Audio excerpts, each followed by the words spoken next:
News 100 live TV में आपका स्वागत है। मैं एलके साहू। आज हम लोग हैं झारखंड की राजधानी के राजभवन के समीप में और यहाँ पे आप देख पा रहे हैं, यहाँ पे हमारे साथ में एक शख्स बैठे हुए हैं और ये कैसे शख्स हैं जो अलवर टिक्का की जिनको झारखंड पूजती है उनके साथ में काम किए हुए व्यक्ति हैं और सेना में भी थे और काफ़ी भारत पाकिस्तान की लड़ाई में युद्ध भी लड़े और बहुत सारी मेडल भी इनको मिला हुआ है। और जब भारत पाकिस्तान की लड़ाई हो रही थी तो इनके जांघ में गोली भी लगी थी और उस गोली लगने की वजह से ये अपने नौकरी को पूरा कार्यकाल नहीं दे पाए, ऑपरेशन हुई और उनको काफ़ी दिक्कत होने की वजह से नौकरी से वापस भी चले आना पड़ा क्योंकि ये सामर्थ्य नहीं थे कि नौकरी कर पाएँ।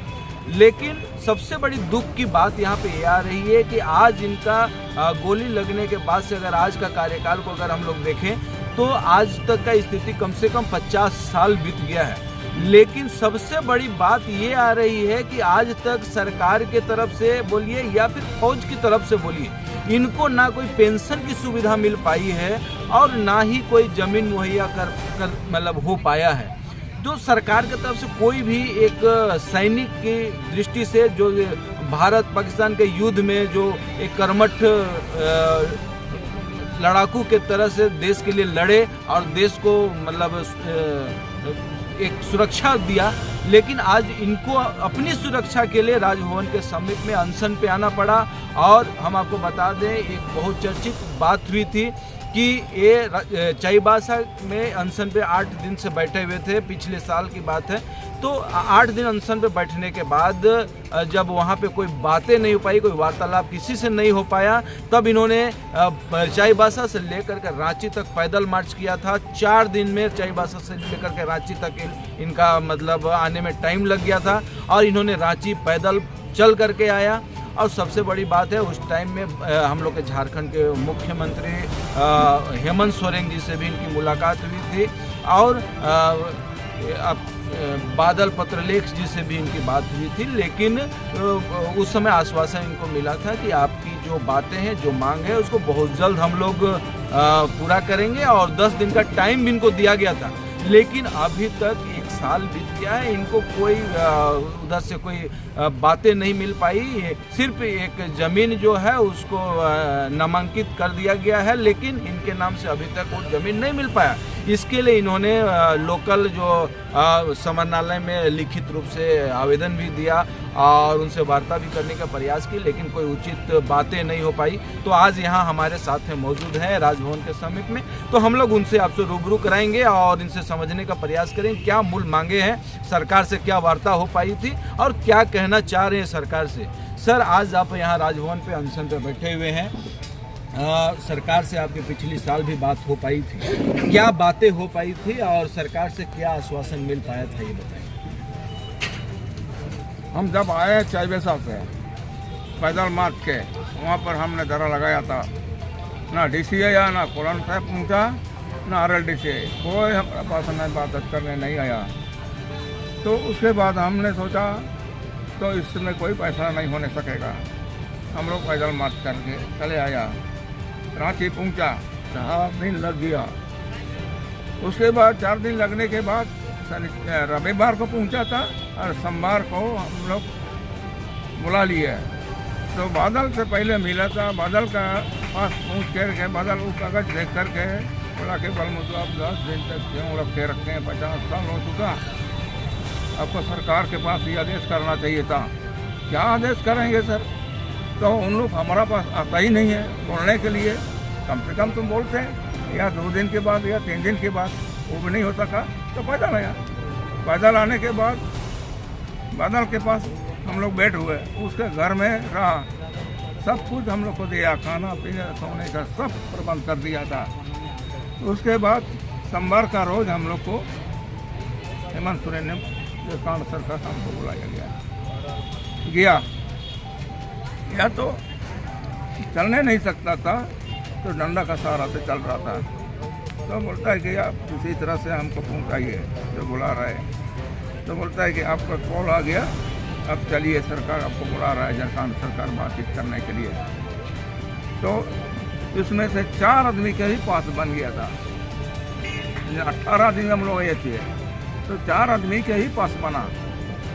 तो 4 आदमी का पास बना तो वही सारे आदमी को घुसना पड़ा, और आगे तो नहीं जा सकेंगे। उसके बाद हम लोग पहुंच गया गेट में, तो हम लोग का चेकिंग होने पड़ा, चेक किया। तो उसके बाद हम लोग अंदर घुस गया। अंदर घुस गया तो एक जगह मिला था हम लोग को, बैठा गया वहाँ पर आराम से, जब तक कि इसका एक मीटिंग चल रहा है। तो मीटिंग खत्म होने के बाद आपको बुला लेगा, तो खुद ही बुलाएगा। तो वहाँ बैठे रहा। उसके बाद मीटिंग करीब 4 बजे आसपास बंद कर के ख़त्म हो गया। उसके बाद हेमंत सोरेन ने बोला, बादल को बोला, बालमुच को लेते आओ, तुरंत ले आओ। तो तुरंत गाड़ी में अपना गाड़ी एक तो लाया था, उस गाड़ी को खाली करके, सामान वगैरह खाली करके उसी में गाड़ी में हम लोग सीधा पहुँच गया। उसके बाद पहुँच गया। उसके बाद वहाँ जैसे पहुँचा, थोड़ा देर के बाद बुला लिए। बुलाने के बाद तो हम अपने हाथ से कागज झारखंड सरकार को हमने दे दिया, सौंप दिया उसको। तो देखा, जो लिखा हुआ को देखा, पहले वाला सरकार का कागज है। तो बोलता है हमको, अरे बालमुच तो आपने कितना 50 साल तक ये कागज को रखा करके रख दिया। हमने बोला सब आपका आदमी चाहे 75 में है, कोई पूछने वाला नहीं है, इसलिए हम मजबूर आपके पास पहुंच चुका है इस बात को बताने के लिए। बोलता है कि झारखंड सरकार अब मत बोलिए, आगे मत बढ़ाइए। वो समझ गया, तो कागज में तो सही है। हाँ, तो कागज पढ़ा तो बोलता है बालमुच आप आगे मत बढ़ाइए, इतना ही आप ठोक जाइए। नहीं सर, थोड़ा सा तो बोलने दीजिए, हम कैसा लड़ाई लड़ा और कैसा गोली खाया, कैसा आदमी मारा गया, बोलने नहीं दिया। चलो भाई सरकार, क्या आश्वासन मिल पाया उनके तरफ से? हाँ सर बोलेंगे। उसके बाद उसने हम कागज दे दिया। तो उसके बाद बोला कि अच्छा बालमुच ठीक है, आपको 10 दिन के अंदर में आपका जामीन के कर देंगे। हाँ, उसके बाद पेंशन के बारे में कुछ नहीं किया। तो पेंशन वैसे ही बोल रहा था कि एक काम जो हमसे नहीं हो सकता है, बड़े वाला है वो कर सकता है। हम बोला कि आप बता तो सकोगे ना कि इस तरह करके ये आदमी आया हुआ है, तो उसके लिए आप कुछ करिए। तो उसके बाद बोला कि आइए, बोलता है मेरे पास, हमको उठाया है। तो उठ गया, वो हमको पकड़ लिए, हेमंत सोरेन हमको पकड़ लिया, आइए आइए, हमको पकड़ लिया। पकड़ने के बाद दोनों कंधे कंधे मिला लिए। उतना तक में मेरा दिल पर चोट लग गया, आँख से पानी गिर रहा, जड़ जड़ा। बोलता है हेमंत सोरेन, बोलता है कि झारखंड सरकार अब मत कीजिए इस काम को, अब पानी मत गिर रही है, अच्छा नहीं है, अच्छा नहीं है। तो सब हमको बर्दाश्त नहीं हो रहा है, तो किसको बताएंगे? डायरेक्ट आपको दिल्ली नहीं जा सकेंगे ना आप, किसी लिए आप झारखंड का एक मालिक है, आप ही के पास नहीं बात को बताने के बाद सरकार का आप पास पहुँचाओगे। यही बात बोला। उसके बाद फोटो खींचा, उसके बाद में ऐलान हो गया और टीवी में भी दिखा दिए।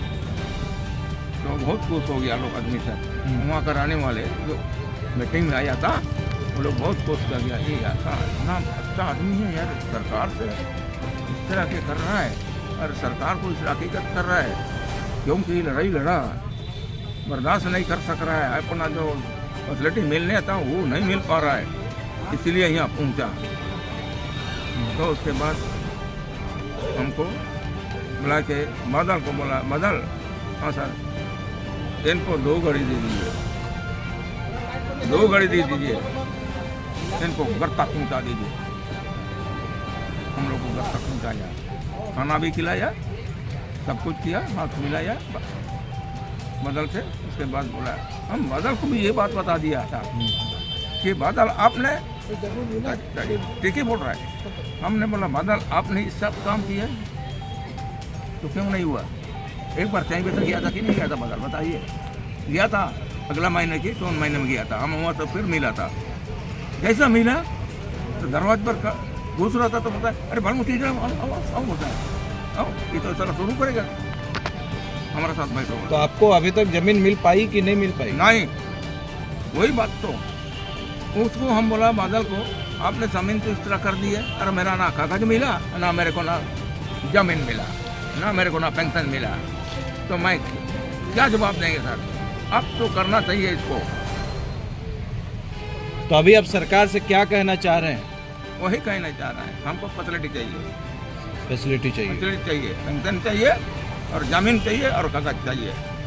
अगर वो इनकार करे वो भी हम मान जाएंगे, लेकिन यही बात बोलेंगे कि अगर आप हमको फैसिलिटी देने के लिए आप है देना चाहते हैं और कागज के मुताबिक इसका फैसिलिटी हमको मिलेगा ही, तो आप बोलेगा कि हम नहीं देंगे, तो आप क्या कीजिएगा?